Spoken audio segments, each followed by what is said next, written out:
አልበላም፣ ይሄ የድሃ ምግብ ነው፣ እኔ ፒዛ ነው የምፈልገው ብላ ጮኸች። ወይዘሮ ዘነበወርቅ ምንም አልተናገሩም። ቀስ ብለው ወለሉ ላይ ተቀመጡ። የፈሰሰውን ፓስታ በእጃቸው መሰብሰብ ጀመሩ። ከዚያም ኤልያና ባልጠበቀች ሁኔታ ወይዘሮ ዘነበወርቅ አንድ ንጹሕ ማንኪያ አነሱና ምንጣፉ ላይ የፈሰሰውን ምግብ መብላት ጀመሩ። ኤልያና ደነገጠች።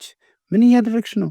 ይህ እኮ ቆሻሻ ነው፣ የፈሰሰ ነው። ወይዘሮ ዘነበወርቅ እየበሉ ቀና ብለው አዩዋት። ለአንቺ ነው ቆሻሻ የሆነ፣ ለብዙዎች ህይወት ነው። ይህንን ምግብ ለማግኘት ስንት ህፃናት በዝናብና በፀሐይ እንደሚለምኑ ታውቂያለሽ? እኔ የፈጣሪን ጸጋ አልጥልም። አንቺ ካልፈለግሽው እኔ በለዋለሁ። ኤልያና ቆማ ታያለች። እርቧታል፣ ግን ኩራቷ ከለከላት። በአዲስ አበባ ሲኤምሲ ፀሐይ ሪልስቴት አካባቢ ከሌሎች ቤቶች ሁሉ በቁመትም በስፋትም ገዝፎ የሚታይ አንድ ግዙፍ ቪላ አለ። የቤቱ አጥር በኤሌክትሪክ የተከበበ፣ በሮቹ በዘመናዊ ካሜራዎች የሚጠበቁ፣ ግቢው ውስጥ የሚታዩት መኪኖች የከተማውን ህዝብ ቀልብ የሚስቡ ናቸው። ከውጭ ለሚያየው ሰው ይህ ቤት የገነት ምሳሌ ነው። በውስጡ የሚኖሩት ሰዎች በምድር ላይ ምንም የጎደለባቸው አይመስልም። ነገር ግን እውነታው ከዚህ ፍጹም ተቃራኒ ነበር። ይህ ቤት ገነት ሳይሆን ውድ ዕቃዎች የተሞሉበት ሲኦል ነበር። ጠዋት ገና 12 ሰዓት ነው።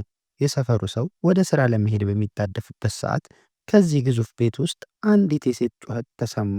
ተከትሎም ትልቁ የብረት በር ተከፍቶ አንዲት ወጣት ሴት ሻንጣዋን እየጎተተች ፊቷ በደም ተለውሶ እየሮጠች ወጣች። አልፈልግም፣ ገንዘባችሁን አልፈልግም፣ ይህ ቤት የተረገመ ነው፣ ያቺ ልጅ ሰይጣን ናት እያለች ትጮህ ነበር። የቤቱ ባለቤት አቶ ግርማ በቢጃማቸው ሮጠው ወጡ። እባክሽ ትዕግስት ተመለሺ፣ ደሞዝሽን ጨምራለሁ፣ እባክሽ እያሉ ተማጸኑ። ነገር ግን ሴትየዋ ዞር ብላ እንኳን አላየችም። ታክሲ አስቆማ ከሰፈሩ ወዲያውኑ ተሰወረች። አቶ ግርማ በሀፍረት አንገታቸውን ደፉ። ጎረቤቶች በመስኮት እያዩ ይቺ ስንተኛዋ ናት? በዚህ ወር ብቻ 5ኛ ሞግዚት መሆኗ ነው አይደል? እየተባባሉ ተሳለቁ። አቶ ግርማ ወደ ቤታቸው ተመልሰው ሳሎን ሲገቡ ወለሉ ላይ የተሰባበረ ውድ የቻይና ሸክላ፣ የተበተነ ምግብና ግድግዳው ላይ በቀይ ሊፕስቲክ የተሞነጫጨረ ጽሑፍ ይታያል። በመሃል ሶፋው ላይ እግሯን አነባብራ የተቀመጠች አንዲት የ8 ዓመት ሕፃን ልጅ አለች። ኤልያና የዕድሜዋን ያህል ሳትሆን የአዋቂ ያህል ክፋት ፊቷ ላይ ይነበባል። ቆንጆ ናት። ፀጉሯ የከርዳዳ እና የሉጫ ድብልቅ ሲሆን አይኖቿ ትላልቅ፣ ቆዳዋ ደግሞ እንደ ወተት ነጭ የሆነ ነው። የለበሰችው ነጭ ልብስ በቸኮሌት ተበላሽቷል። በእጇ ታብሌት ይዛ ጌምም ትጫወታለች። አባቷ ሲገቡ ቀና እንኳን ብላ አላየቻቸውም። ኤልያና አሉ አቶ ግርማ፣ ድምፃቸው በድካም ተሰባብሮ። ለምን እንደዚህ ታደርጊያለሽ? ያቺ ሴት ምን አደረገችሽ? ፊቷን በምን መታሻት? ኤልያና ታብሌቱን ጠረጴዛው ላይ ወረወረችው። ደደብ ናት። ቁርሴን ቀዝቅዞ ነው ያመጣችሁ። ደግሞ ፀጉሬን ስታበጥረኝ አሳመመችኝ። እንድትሄድ ፈለግኩ፣ አባረርኳት። ቀጣዩን ጥራ። ኤልያና፣ ይህ እኮ ጨዋታ አይደለም። ማንም እኮ እዚህ ቤት ሊሰራ ፈቃደኛ አልሆነም። አሁን እኔ ስራ መሄድ አለብኝ። ማን ይጠብቅሻል? አቶ ግርማ ጮሁና መለሱ። ማንም እንዲጠብቀኝ አልፈልግም። ብቻዬን መሆን እችላለሁ። ወይም አንተ ስራህን ተውና ጠብቀኝ። ኤልያና መልሳ ጮኸች። ድምጿ ውስጥ የልጅነት ንዴት ሳይሆን ያልሻረ ቁስል ይታይ ነበር። አቶ ግርማ ተስፋ ቆርጠው ሶፋው ላይ ተቀመጡ። ባለቤታቸው ከሞተች 5 ዓመታት አልፈዋል። ኤልያና የ3 ዓመት ሕፃን ልጅ እያለች ነበር እናቷን ያጣችው። ከዚያን ቀን ጀምሮ አቶ ግርማ ልጃቸውን ለማካካስ ብለው ያላደረጉት ነገር የለም። የፈለገችውን ገዙላት፣ የፈለገችውን አደረጉላት። ነገር ግን ውጤቱ ማንም ሊቆጣጠራት የማይችል የቤት ሰራተኞችን የምትደበድብ፣ ትምህርት ቤት መሄድ ያቆመች ጨካኝ ሕፃን ስለሆነች ገንዘብ ስነ ምግባር ሊገዛላት አልቻለም። ስልካቸውን አነሱ። ወደ ኤጀንሲውም ደወሉ። ሄሎ አቶ ሰለሞን። አዎ እኔ ነኝ ግርማ። ያችም እኮ ሄደች። አዎ እባክህ አንድ ሰው ፈልግልኝ፣ ማንም ብቻ ይሁን። ክፍያውን 3 እጥፍ አደርጋለሁ። ልጄን ብቻ የሚቋቋም ሰው አድርግልኝ ብለው ስልኩን ዘጉት። ከ2 ቀናት በኋላ አቶ ግርማ ከኤጀንሲው በተላከላቸው መሰረት አዲሷን ሞግዚት ለመቀበል ሳሎን ውስጥ ሽር ጉድ ብለው እየጠበቁ ነው። ኤሊያና የራሷ ክፍል ውስጥ ሆና ሙዚቃ በከፍተኛ ድምፅ ከፍታለች። ቤቱ እስኪንቀጠቀጥ ድረስ የከፈተችው ሙዚቃ ሰፈሩን ይረብሽ ነበር። በሩ ተንኳኳ። ጥበቃውም ሄዶ ከፈተ። ወደ ውስጥ የገቡት ሴት አቶ ግርማ ከጠየቁት የተለዩ ነበረ። እስካሁን ይመጡ የነበሩት ወጣት፣ ዘመናዊ፣ የተማሩ የሚባሉ ሴቶች ነበሩ። እኚህ ግን እድሜያቸው በሃምሳዎቹ መጨረሻ ላይ የሚገመት ነው። ፊታቸው ላይ የእርጋታና የመከራ መስመር ይታያል። የለበሱት ንጹሕ ግን ያረጀ ቀሚስ ነበር። ፀጉራቸው በነጭ ሻርፕ ሸፍነዋል። በእጃቸው አንዲት አሮጌ ፌስታል አለች። አቶ ግርማ ከተቀመጡበት ተነሱ። እንደምን ዋሉ እማማ? እርስዎ ኖት አቶ ሰለሞን ይላኮት? አዎ ጌታዬ፣ ስሜ ዘነበ ወርቅ ይባላል። ድምፃቸው ቀዝቃዛ የሚመስል የረጋ ነበር። አቶ ግርማ በጥርጣሬ ተመለከቷቸው። እማማ ስራውን በደንብ የሰሙት አይመስለኝም። ልጄ ኤሊያና ትባላለች። በጣም አስቸጋሪ ናት። ወጣቶች እንኳን መቋቋም አቅታቸውን የሸሹት። እርሶ ግን በዚህ ዕድሜዎ። ጌታዬ አቋረጣቸው ወይዘሮ ዘነበ ወርቅ። እሳት የሚጠፋው በውሃ እንጂ በእሳት አይደለም። የልጅ ጠባይ እንደ ብረት ነው። ሲሞቅህ እጅን ያቃጥላል ብለህ ከለቀቅከው ቅርጽ አይይዝልህም። ሲቀዘቅዝ ደግሞ ቅርጽ ማስያዝ ያስፈልጋል። እኔ ገንዘብ ፈልጌ እኔ የመጣሁት። ልጄ ታሟል። የኩላሊት እጥበትም ያስፈልገዋል።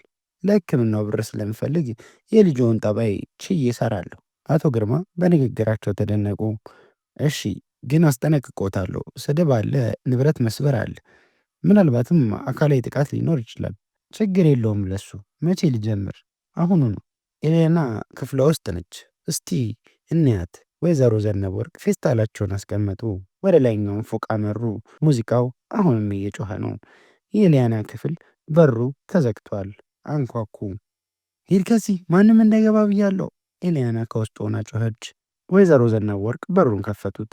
ኤልያና አልጋዋ ላይ ቆማ እየዘለለች ነበር። ወይዘሮ ዘነበ ወርቅን ስታይ ቆመች። እንደዚህ አይነት አሮጊት ሞግዚት አይታ አታውቅም ነበር። አንቺ ደግሞ ማንሽ? ለማይንሽ? ኤልያና ጠየቀች በንቀት። ወይዘሮ ዘነበ ወርቅ መልስም አልሰጧትም። ወደ ክፍሏ ገቡ።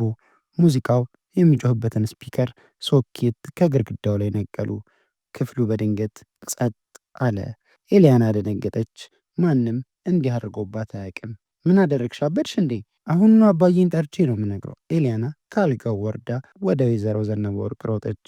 ልትገፋቸውም ሞከረች። እሳቸው ግን ንቅንቅ አላሉም። ኤልያናን በዓይኖቻቸው ትኩር ብለው አዩአት። ያ እይታ የሚያስፈራ አልነበረም፣ ነገር ግን ዘልቆ የሚገባ እንጂ። ልጄ አሉ ወይዘሮ ዘነበ ወርቅ ድምፃቸውን ዝቅ አድርገው። ጩኸት የሚሰማው ጆሮ ላለው ነው። እኔ ግን ልብሽ የሚለውን እሰማለሁ። አሁን ተቀመጭ። ኤልያና ግራ ገባት። ልትሳደብ አፏን ከፈተች።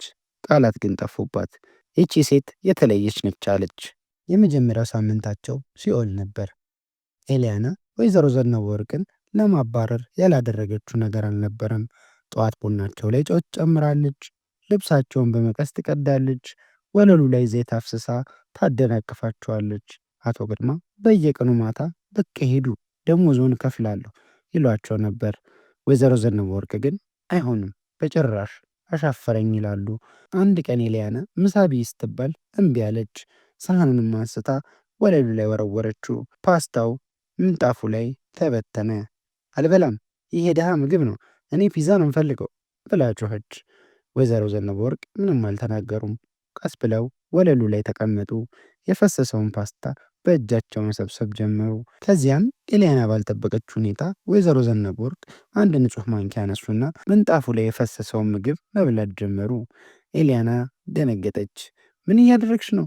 ይህ እኮ ቆሻሻ ነው፣ የፈሰሰ ነው። ወይዘሮ ዘነበ ወርቅ እየበሉ ቀና ብለው አዩአት። ለአንቺ ነው ቆሻሻ የሆነ፣ ለብዙዎች ሕይወት ነው። ይህንን ምግብ ለማግኘት ስንት ሕፃናት በዝናብና በፀሐይ እንደሚለምኑ ታውቂያለሽ? እኔ የፈጣሪን ጸጋ አልጥልም። አንቺ ካልፈለግሽው እኔ በለዋለሁ። ኤልያና ቆማ ታያለች። እርቧታል፣ ግን ኩራቷ ከለከላት። ወይዘሮ ዘነበ ወርቅ ምግቡን ጨርሰው ቦታውን አጸዱ። ለኤልያና ሌላ ምግብም አላቀረቡላትም።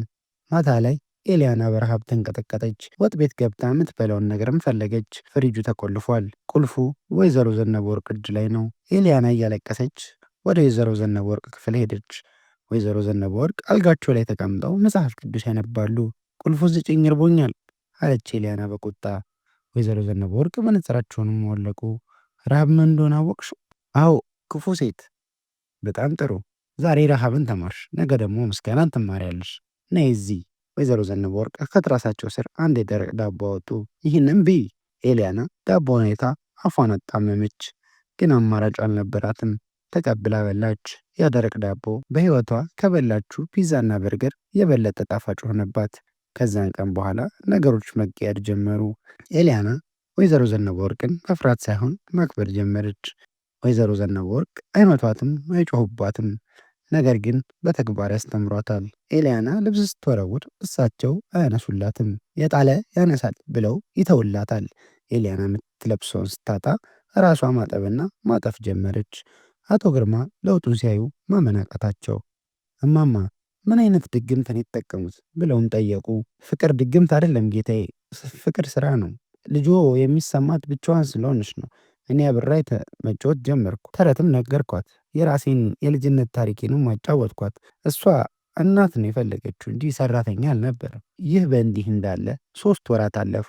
የኤልያና ጸባይ ሙሉ በሙሉ ተቀየረ። አሁን ትስቃለች፣ ትጫወታለች፣ ለአባቷም ሰላምታ ትሰጣለች። ትምህርት ቤት መሄድም ጀምራለች። ውጤቷም ተሻሽሏል። ግን አንድ ሚስጥር ነበር። በቪላው ምድር ቤት ውስጥ አንድ የተቆለፈ ክፍል አለ። ይህ ክፍል የኤልያና እናት ወይንም ወይዘሮ ሄለን በሕይወት እያለች የምትጠቀምበት የሙዚቃ ክፍል ነበር። በውስጡ አንድ ትልቅ ጥቁር ፒያኖ አለ። ሄለን ከሞተች በኋላ አቶ ግርማ ክፍሉን አዘግተውት ነበር። የፒያኖ ድምፅ የባለቤታቸውን ትዝታ እየቀሰቀሰ ስላስቸገራቸው ነበር ይህን ያደረጉት። ኤልያና እናቷን በደንብ አታውቃትም፣ ፎቶዋን ብቻ ነው የምታየው። ወይዘሮ ዘነበወርቅ ከመጡ በኋላ ግን ኤልያና ስለ እናቷ መጠየቅ ጀመረች። እማማ ዘነበወርቅ እናቴ ምን አይነት ሰው ነበረች?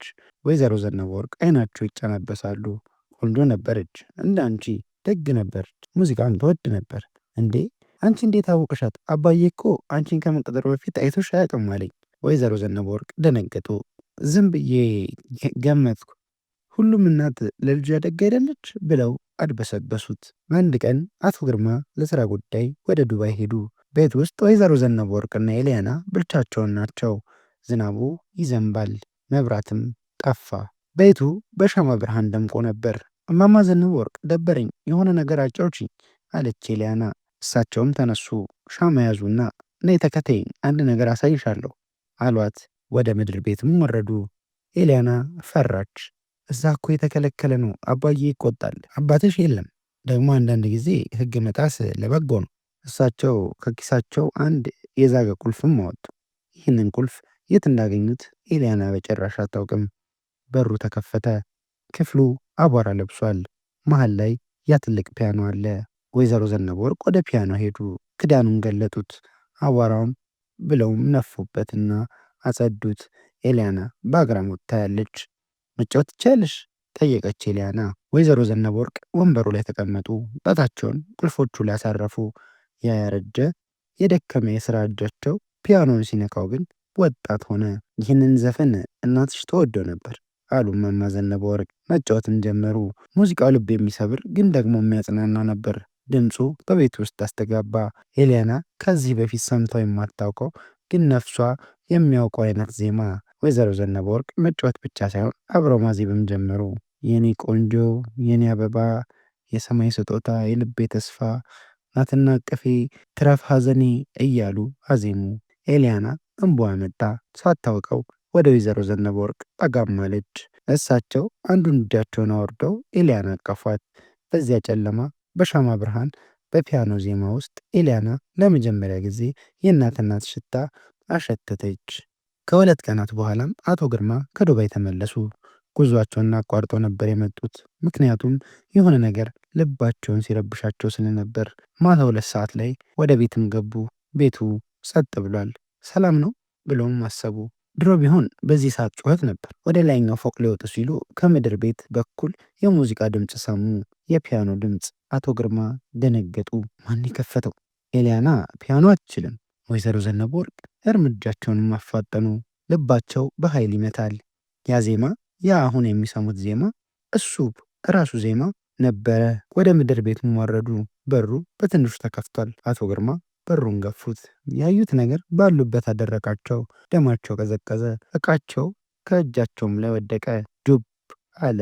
ፒያኖ ፊት ለፊት ወይዘሮ ዘነበ ወርቅ ተቀምጠዋል። ኤልያና ደግሞ ጭናቸው ላይ ተኝታለች። ወይዘሮ ዘነበ ወርቅ ፒያኖን የተጫወቱ ያንኑ ዘፈን ይዘፍናሉ። የኔ ቆንጆ፣ የኔ አበባ። አቶ ግርማ ተንቀጠቀጡ። ይህ ዘፈን ተራ ዘፈን አይደለም። ይህ ዘፈን የሟች ባለቤታቸው ሄለን ለኤልያና ብቻ የምትዘፍንላት፣ ሄለን ራሷ የጻፈችው ማንም ሰው የማያውቀው የሚስጥር ዘፈን ነበር። ሄለን? አቶ ግርማ ሳያውቁት ስሟን ጠሩ። ወይዘሮ ዘነበ ወርቅ ዘፈኑን አቆሙ። ዞርም ብለው ተመለከቱ። ኤልያና ተነሳች። አባዬ መጣህ? እይ፣ እማማ ዘነበ ወርቅ የእማዬን ዘፈን አስተማረች። አቶ ግርማ ወደ ወይዘሮ ዘነበ ወርቅ ተጠጉ። አይኖቻቸው ፈጠዋል። አንቺ ማንሽ? ይህንን ዘፈን ከየት አገኘሹ? ይህ የሄለን ዘፈን ነው፣ ማንም አያውቀው። ወይዘሮ ዘነበ ወርቅ ተነሱ፣ አንገታቸውንም ደፉ። አሁን ሚስጥሩ ሊወጣ ነው። መደበቅም አልቻሉበትም። መልሽልኝ፣ ማንሽ? አቶ ግርማ ጮሁ። ወይዘሮ ዘነበ ወርቅ ቀስ ብለው የራሳቸውን ሻርፕ አወለቁት። ፊታቸውንም በደንብ አሳዩ። አቶ ግርማ ትኩር ብለው አዩ። የሄለን አይኖች፣ የሄለን ፈገግታ ግን ያረጀ ነበር። እኔ የሄለን እናት ነኝ አሉ ዘነበ ወርቅ። አቶ ግርማ ወደ ኋላ ብለው ተንገዳገዱ። ምን? የሄለን እናት? ሄለን እኮ እናት የለኝም ሞተዋል ነበር ያለችኝ። ወላጅ አልባ ሆና በጉዲፈቻ እንዳደገችም ነው የነገረችኝ። ወይዘሮ ዘነበ ወርቅ እንባቸው ፈሰሰ። ታሪኩን መተረክም ጀመሩ። አዎ ለሁሉም እንደዛ ነው ያለችው። እኔ ድሃ ነበርኩ፣ የገጠር ሴት። ሄለንን ወልጄ ማሳደግ አቃተኝ፣ ታመመችብኝ። በዛን ጊዜ አንዲት ሀብታም ሴት ልጅ ስላልነበራት ልጅሽን ስጪኝ፣ እንደ ንግሥት አድርጌ አሳድጋታለሁ፣ አንቺ ግን ድህነትሽን ይዘሽ ወደ እሷ እንዳትጠጊ አለችኝ። ለልጅ ሕይወት ስል ጨክኜም ሰጠኋት። ፈረምኩኝ፣ ዳግም ላላያትም አልኩኝ። ወይዘሮ ዘነበ ወርቅ ተነፈሱ። ሄለንም አደገች፣ ተማረች፣ ቆንጆ ሆነች፣ አንተንም አገባች። እኔ ግን ሁልጊዜ ከሩቅ እከታተላት ነበር። ሰርጓ ላይ በሩቅ ሆኜ አየኋት። ስትወልድ አየሁ። ወደ እናንተ መቅረብ ግን አልቻልኩም ነበር፣ ቃሌን መጠበቅ ስላለብኝ። ግን ሄለን ሞተች ስባል ዓለም የጨለመ። የልጅ ልጄ ኤልያና ስትሰቃይ፣ ሞግዚቶች ሲቀያየሩ፣ ሕይወቷ ሲበላሽም ሰማሁ። የገዛ ደሜ እየጠፋ ዝም ማለት አልቻልኩም። ለዛ ነው ማንነቴን ደብቄ ሰራተኛ መስልዬ የገባሁት የልጄ ልጅ ለማዳን። አቶ ግርማ ድንጋይ ሆነው ቀሩ። ይህቺ ሸካራ እጅ ያላት ሴት አማታቸው ነች። የባለቤታቸው እናት ለልጃቸው ፍቅር ብላ ክብሯን ጥላ ሰራተኛ ሆነ የገባች። ኤልያና እየሮጠች ሄደች። አያቴ፣ አንቺ ነሽ አያቴ? ወይዘሮ ዘነበ ወርቅ ተንበርክከው ኤልያናን አቀፏት። አዎ ልጄ፣ አዎ የኔ ፍቅር፣ አያትሽ ነኝ፣ ይቅር በይኝ። አቶ ግርማ ወለሉ ላይ ተንበረከኩ። የወይዘሮ ዘነበ ወርቅንም እግር ያዙ። ያ ሁሉ ኩራት፣ ያ ሁሉ ሀብት በዚህ እውነት ፊት ቅልጥ አለ። እማማ ይቅር ይበሉኝ፣ አላወቅኩም ነበር፣ እኔ አላወቅኩም። አቶ ግርማ እንደ ሕፃን አለቀሱ። ወይዘሮ ዘነበ ወርቅ አቶ ግርማን አነሷቸው። ተነስ ልጄ፣ ያለፈው አልፏል፣ ዋናው ቤተሰብ መሆናችን። በሚቀጥለው ማግስት ጠዋት የቪላው ድባብ ሙሉ ለሙሉ ተቀይሯል። አቶ ግርማ ለወይዘሮ ዘነበ ወርቅ ትልቅ ክብርም ሰጥተዋል። የሰራተኛ ልብሳቸውን አውልቀው የክብር ልብስም አልብሰዋቸዋል። ከዛሬ ጀምሮ እርሶ የዚህ ቤት እመቤት ነዎት አሏቸው። ኤልያና ደስታዋ ወደር የለውም ነበር። አያት አለችኝ እያለች ለትምህርት ቤት ጓደኞቿ ትናገር ጀምራለች። ወይዘሮ ዘነበ ወርቅ ግን ትህትናቸውን አልለቀቁም። እኔ እመቤት መሆን አልፈልግም፣ እኔ የልጄ ልጅ ጠባቂ መሆን ነው የምፈልገው አሉ። አቶ ግርማ አንድ ውሳኔ ወሰኑ። የሄለንን ፒያኖ ክፍል አድሰው የሙዚቃ ትምህርት ቤት አደረጉት። ኤልያና ከአያቷ ጋር ሆና ፒያኖ መማርም ጀመረች። ወይዘሮ ዘነበ ወርቅም ለብዙ ዓመታት የደበቁትን ተሰጧቸውን አወጡ። አንድ ቀን ወይዘሮ ዘነበ ወርቅና ኤልያና ፒያኖ እየተጫወቱ አቶ ግርማ ቆሞ ያያቸው ነበር። ስልካቸው ጠራ። ያ የኤጀንሲው ባለቤት አቶ ሰለሞን ነበር። ሄሎ አቶ ግርማ፣ ያቺ አሮጊት ሰራተኛ እንዴት ናት? አላባረሯትም?